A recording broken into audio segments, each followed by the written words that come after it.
Eleanor's husband Frank started talking to his deceased father every evening at 6 p.m., and the way she responded at first made things worse. He'd set an extra place at dinner and have detailed conversations with someone who wasn't there. Eleanor's first instinct was to remind Frank that his father had passed away 10 years ago, but that only made Frank agitated and confused.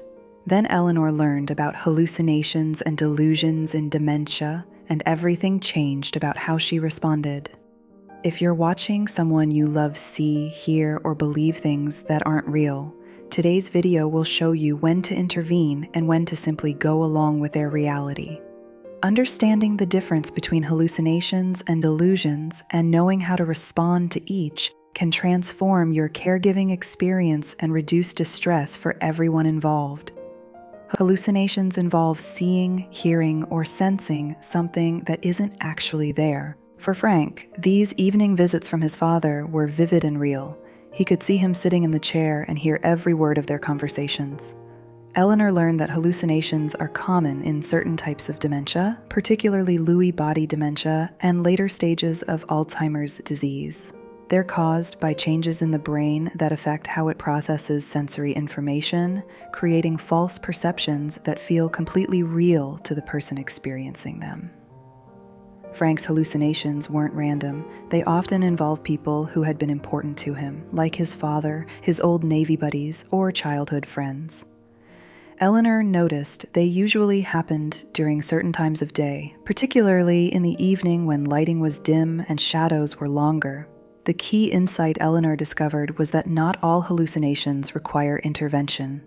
If Frank seemed comfortable and even happy during these visits with his father, Eleanor learned to let them happen. Her husband wasn't distressed. He was actually comforted by these conversations. However, some hallucinations can be frightening. When Frank occasionally saw strangers in the house or heard threatening voices, Eleanor learned different response techniques. The goal became managing his emotional reaction rather than convincing him the hallucination wasn't real. Eleanor's biggest breakthrough came when she stopped trying to pull Frank back to reality and instead focused on his emotional needs. If the hallucination wasn't causing distress, she learned to simply acknowledge it without necessarily agreeing or disagreeing.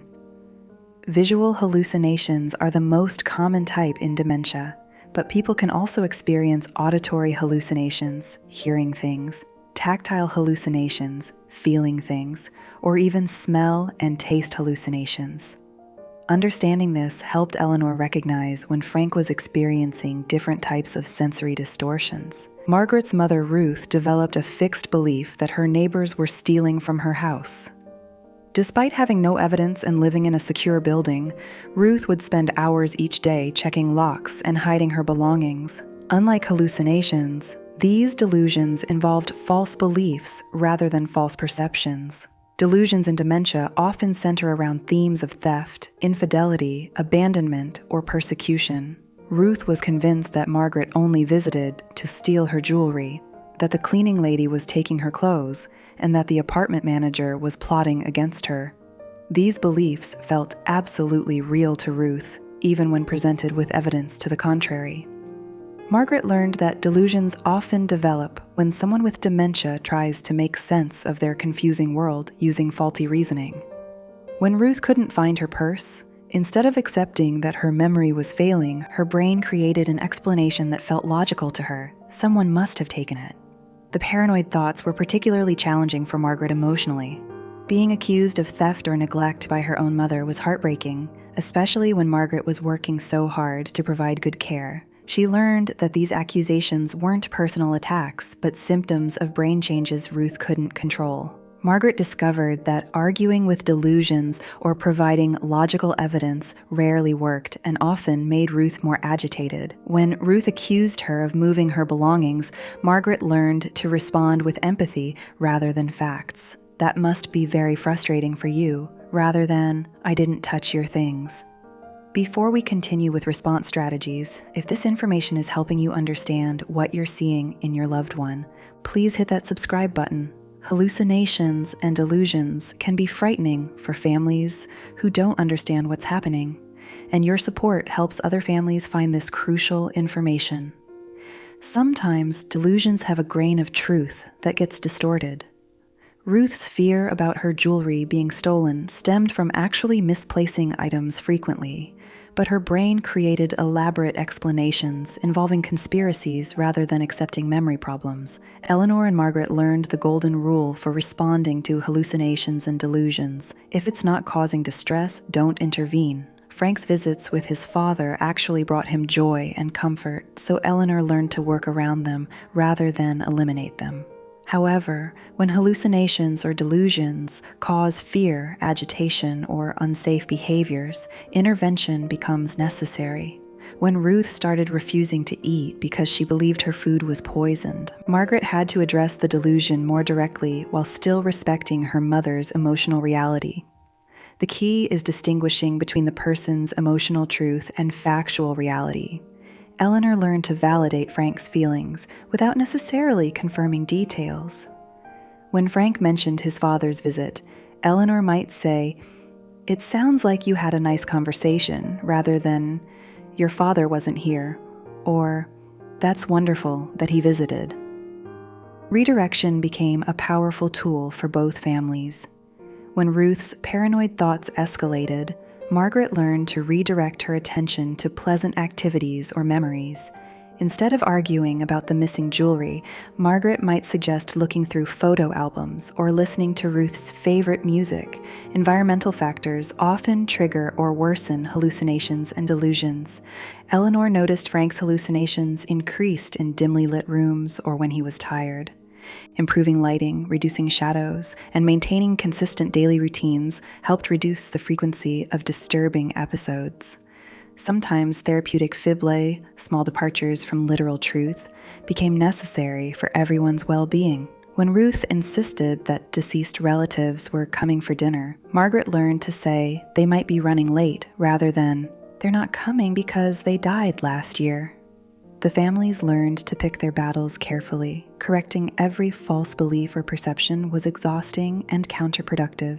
Instead, they focused on maintaining safety, dignity, and emotional comfort while allowing harmless hallucinations and delusions to exist. Creating a calm, supportive environment became more important than maintaining perfect accuracy about reality. Eleanor and Margaret developed specific strategies for different situations involving hallucinations and delusions. For pleasant hallucinations like Frank's father visits, Eleanor learned to simply acknowledge them. "What did your father have to say today?" This approach honored Frank's experience without requiring her to pretend she saw his father too. For frightening hallucinations, the approach needed to be different. When Frank occasionally saw intruders in the house, Eleanor learned to provide reassurance about safety without dismissing his experience. "You seem worried about someone being here. Let's check together to make sure everything is secure." Distraction and redirection worked particularly well for persistent delusions. When Ruth became fixated on hidden belongings, Margaret developed a repertoire of activities to shift her attention, looking through photo albums, folding laundry, or preparing snacks together. The key was having these ready before the delusions escalated. Both families learned the power of validation, acknowledging the person's emotions, even when the content wasn't factually accurate. "That sounds really frustrating," or "I can see why that would worry you," became standard responses that reduced agitation without requiring agreement with false beliefs. Creating consistent daily routines helped reduce the anxiety that often fueled hallucinations and delusions. Regular meal times, familiar activities, and predictable schedules gave Frank and Ruth a sense of security that made disturbing symptoms less likely to occur. The families also learned when professional help was needed. When hallucinations or delusions involved violence, self-harm, or complete refusal to eat or take medications, medical intervention became necessary. Some medications can help reduce the most distressing hallucinations, though they must be used carefully due to side effects. Environmental modifications made a significant difference. Better lighting reduced visual hallucinations, removing mirrors eliminated confusing reflections, and keeping familiar objects visible provided comfort and orientation cues. Most importantly, both families learned to take care of themselves. Being accused of theft or dealing with conversations about people who aren't there can be emotionally draining. Support groups and respite care became essential for maintaining their own mental health. Eleanor and Margaret's experiences show that hallucinations and delusions in dementia require a delicate balance between honoring the person's reality and ensuring everyone's safety and well-being. The goal isn't to eliminate all symptoms, but to reduce distress and maintain quality of life.